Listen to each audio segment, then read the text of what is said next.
That's what the mission of the company was. Now, what we do as Nikonites and Nikon people, Nikon distributors, is no different than what anybody else does on planet Earth today. We're trying to survive. We're trying to take care of ourselves, our family. We're trying to do things we want to do and enjoy ourselves. And we're all stuck with the same rules and regulations. You know, if you got the money, you're okay. You know, I was thinking about somebody was talking about the gas price, and I've already sat down that the way I drive and the amount of miles, it's going to cost me an extra $500 this year for gas. So what? You know, and I looked at that and I said, well, that's no big deal. What's $500? It could go up to $10 a gallon. That wouldn't, but it's not about me. See, I got to that point where I saw this opportunity and I said, here it is. It's right here in front of me. Now, if it's meant to be, it's up to me. All they did was they created the products. They created the building in California, and then they said, Dave, do something with it. So I had to take this product, this technology, and then go out there. Go start talking to people and so on and so forth. And because of my circumstance, I started to really learn the business.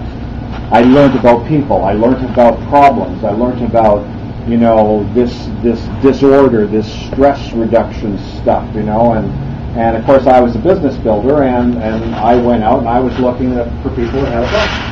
And my whole thing was, do you need to make an extra $5,000 this month? Okay, let's go. Join me. And it was almost that simple, because we were in a recession like we are today, with a huge demand from people who need to make money. So I stuck with that flow. What I found was that they loved the products. The products worked. The products created that emotional response. You know, you stick things in your shoes, you feel great. It gives you some energy. My favorite products to death. Without a question of doubt, sleeping on that bed has been it's 17 years of just fantastic sleep. I feel younger. I feel more energetic. I feel, I don't have any stress anymore. Now, it's nice to have a residual income of $60,000 every month that comes in whether I get out of bed or not. It's nice to have distributors in every country that Nikon does business in. And every time they bring out a new product, guess what? They buy it. It's nice to have other major leaders in the organization and the business within my own organization.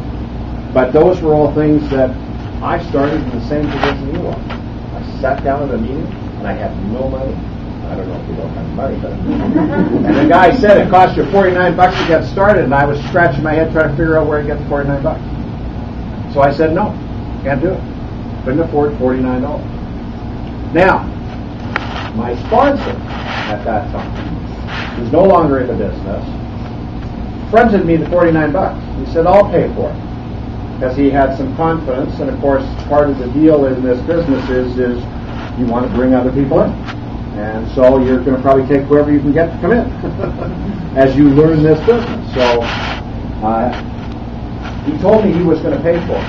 Well, 2 months later I found out he didn't pay for it. He got the application in there, and Nikon was so new in this country. They had no structure. There was no semblance of really good order from an administrative standpoint. So I slid through the system for a couple of months, you know, without paying for it. And then finally somebody came up and said, well, this has never been paid for. So I've been at the beginning of a few, rule-changing things with Nikon, I have to admit. And for those of you that are new, once you get involved, we have some training programs that the company puts on to help and support and set your goal. And the first one was a program that was called Silver Training. It's now called Humans Being More.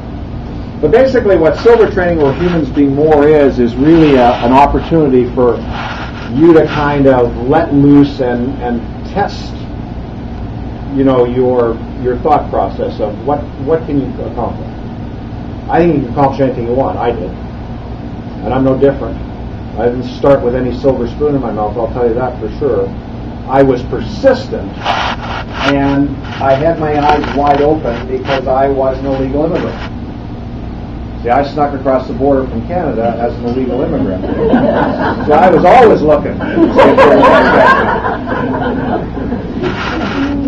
and water.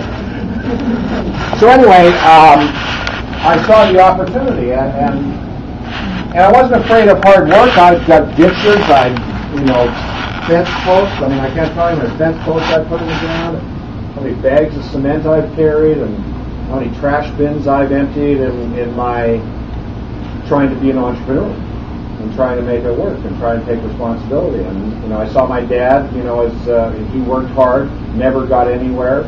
And I went to a private boys' school, and I saw all these rich kids. And I went to their homes after school, and I was like, ooh, it's a whole different world out there.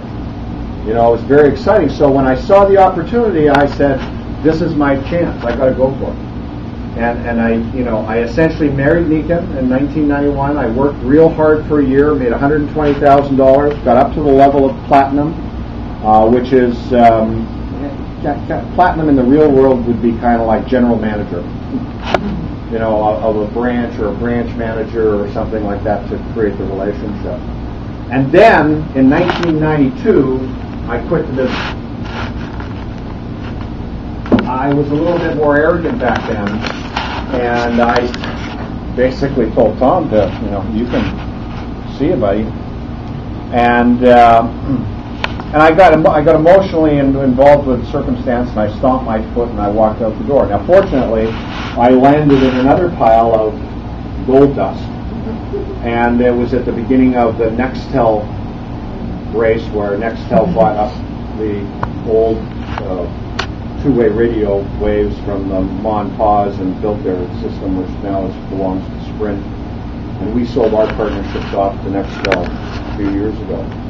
I retired, had the Arabian horses, had the ranch, had this kind of neat lifestyle, producing a couple of movies in Hollywood, and tried to lead this life. And I had an office in my garage, and I set out my garage, and I had nothing to do. I was supposed to be managing my affairs, but I was saying, God, this movie's gone into the tank, and we did a movie called Digital at the same time Toy Story came out. But guess who won? Yeah. Digital got, file 13. I mean, he ended up in the trash can. I still have his picture on the wall, and and we did celebrity stuff with Sharon Stone, and she was a part of it, and it was a pretty interesting life. But I realized I didn't have enough money. And Nikan called me in 1994 with a lead, and by 1995 I was full time. My distributorship had fallen apart completely because I wasn't paying attention to it. I had to rebuild it again, and so I rebuilt it up to Diamond, which is the next highest level, in 1996, and I reached the top of the ladder, Royal Diamond, in 1998. And then I realized that there are too few of us at the top. And okay, I'm here, that's done, and then from that point I just put on the brakes, turned around, and said to my organization, who wants help? So I will help anybody who asks, bar none. Doesn't matter if you're in my group or not. If you want my help, all you have to do is pick up that 100-pound elephant and call me. And we'll work out the plan. Because your success is my retirement. Your success is I can goof off for the rest of my life. I've been retired since 2000. The last person I sponsored was in 1995. And I think I'm approaching the 10, 12 million mark in the business, and I've been averaging $61,000 a month since I retired. And it doesn't fluctuate. It's been a really nice ride. And why I'm telling you that is because I hopefully will encourage you to do whatever's necessary to build the foundation so the damn thing grows. You can plant trees in the ground, but if you don't water them, they don't grow. You can waste a lot of time in your life spinning plates that don't go anywhere and miss the whole thing.